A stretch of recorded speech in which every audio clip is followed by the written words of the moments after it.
And this one actually took me by surprise.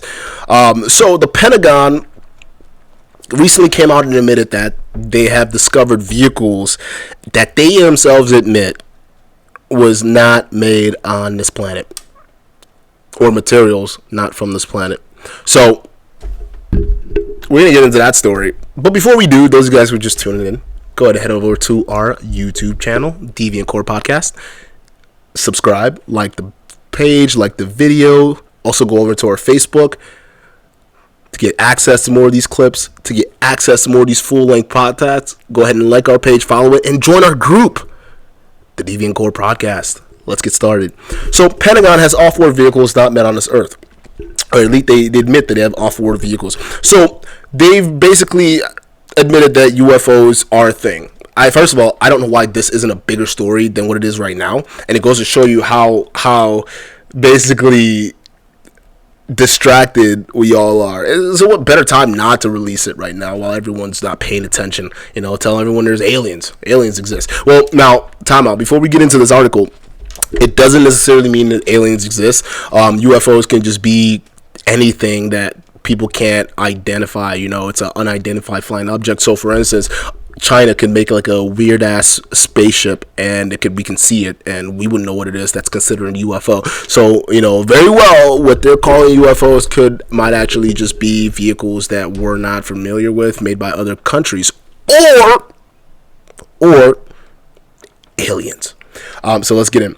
The Pentagon's on and off again once covert UFO program is decidedly back on, and will soon reveal some of its findings to the public. An astrophysicist who consulted the UFO program confirmed the government possesses materials from off-world vehicles not made on this earth. Holy smokes. Yo, this is the U.S. government basically admitting that they have access to stuff that isn't made on this planet. So why isn't this bigger news? Why isn't anyone paying attention to this? So, for years, the U.S. government has repeatedly changed its tune regarding the official involvement with UFO research. As recently as February, a Pentagon spokesperson told the Popular Mechanics that while the government program did investigate unmanned aerial vehicles, UAV, and other unexplained aerial phenomena, sometime last decade, funding dried up in 2012. But when Popular Mechanics thoroughly investigated the COVID program, multiple sources said it's still ongoing till this day. So essentially what they're saying is there used to be a program the Pentagon backed, or they supported this covert program, and they could neither confirm or deny that this program existed. But also, what the job of this program is to go out and basically investigate UFO sightings and other things related to UFOs. So they've been doing it for a while. But when people ask about it, they're like, "Well, we don't have any any UFO program. People are crazy. That's conspiracy talk." Well, now we're realizing that a lot of things that people found as conspiracy isn't really conspiracy. Really, I mean, it's starting to become to the light, but that's essentially what it is. So they have a program that now they're reigniting, that has always existed, that have been taking claims and recording and investigating claims since whatever this has been started, and now they've kickstarted it because aliens. So let's continue. Now, a new report in the New York Times confirmed those accounts. The government's UFO unit currently resides in the Office of Naval Intelligence, where it deals with classified matters. Per the report, even though the unit itself isn't classified, the Unidentified Aerial Phenomena Task Force is meant to standardize collection and reporting on sightings of UAVs and publicly divulge at least some of its findings twice a year, and that was in quotations. So I'm really excited to see what kind of stuff comes out of this program.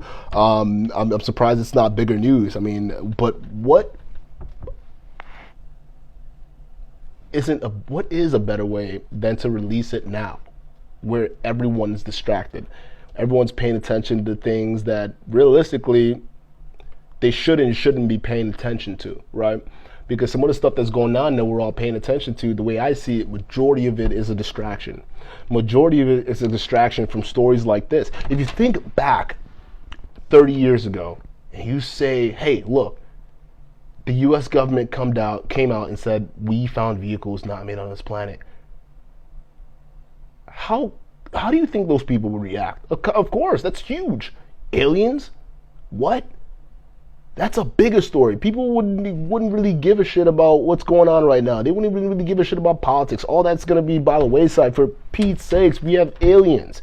We have other species that exist out there, and there's confirmation of it. Now, I'm not saying it's 100%, right? This could be very well a Chinese vehicle or a Korean vehicle or a, Russian vehicle. It could be any one of those things, but likelihood is they just said it's not made from this world, so aliens. But back then, people like that, this would be a huge deal. Now, it's not so much of a huge deal because we're all distracted by things that we shouldn't be distracted about. We're all not paying attention to the things that we should be paying attention to. We're not paying attention to unifying messages anymore, and that's tough. That's a tough thing to see in the world in here today, man. We're all being pulled in different directions by emotions. And that's the most important thing, is to get our emotions under control, because those are the biggest vehicles that people can use to take advantage and manipulate you, is through your emotions. If you're constantly living in a world ran by fear, ran by anger, these are all powerful emotions that can convince you to do whatever or think whatever or not pay attention to what you should be paying attention to.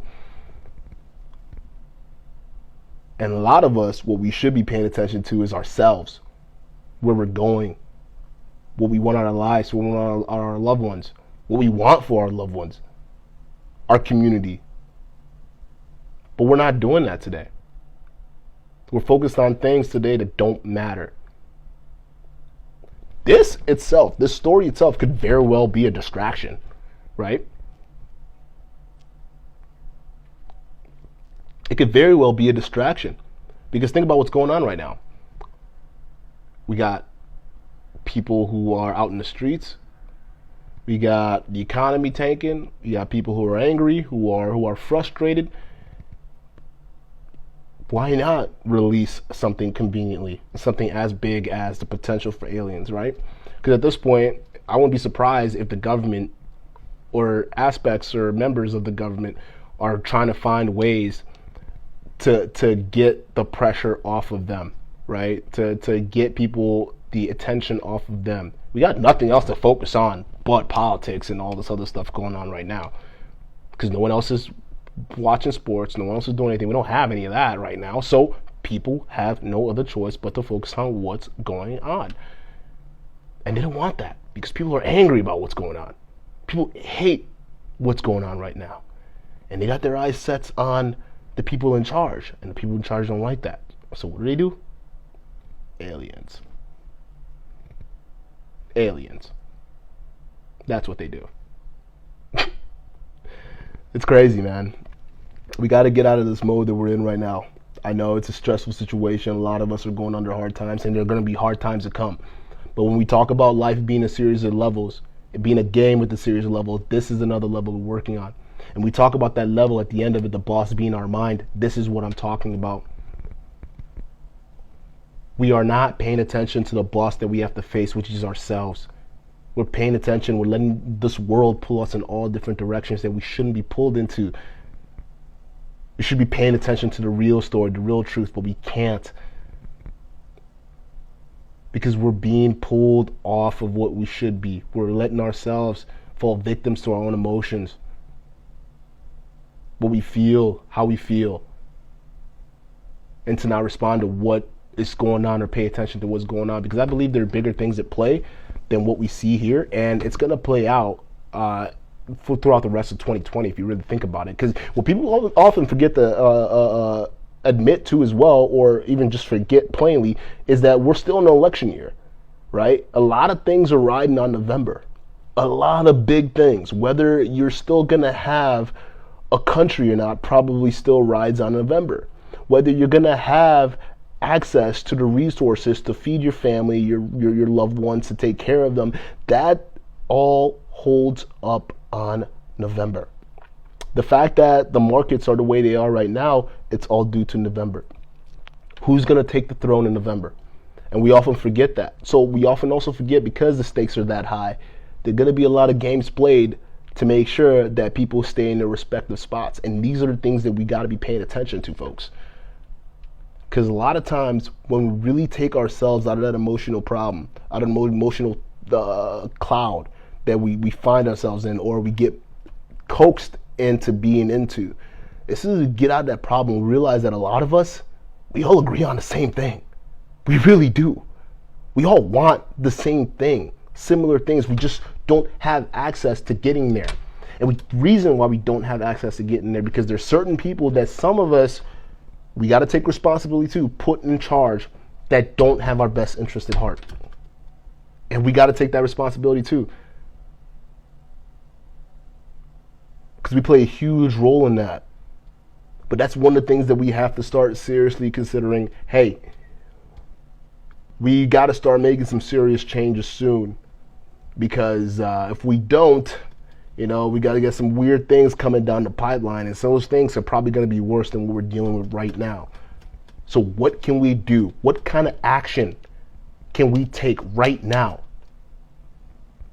to gain control of this problem? To stand up and say, I'm going to face this big problem in my life right now that could potentially affect me. And the way I'm going to face it is taking the first step, which is understanding and acknowledging is a real problem. But not out there, in here. Figure out what's going on in here with yourself, what you're not paying attention to, what you should be paying attention to, how to better your life, how to better your families, how to better your loved ones, your communities, how to do that. Once you figured out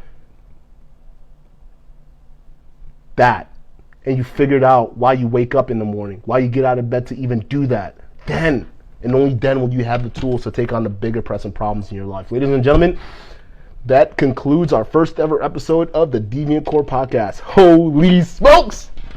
This is awesome.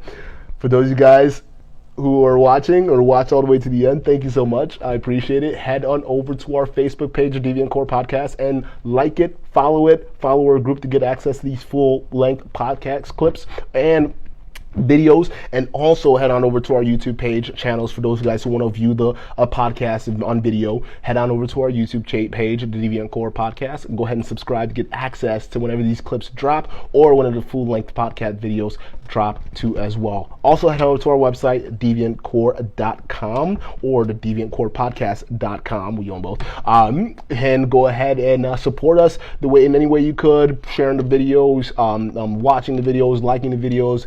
And any bit help. What we're all about here is to kind of just get people a little wiser every day, because I strongly believe that wisdom is the absolute light that's going to guide people through the clouds and the darkness of emotions right now.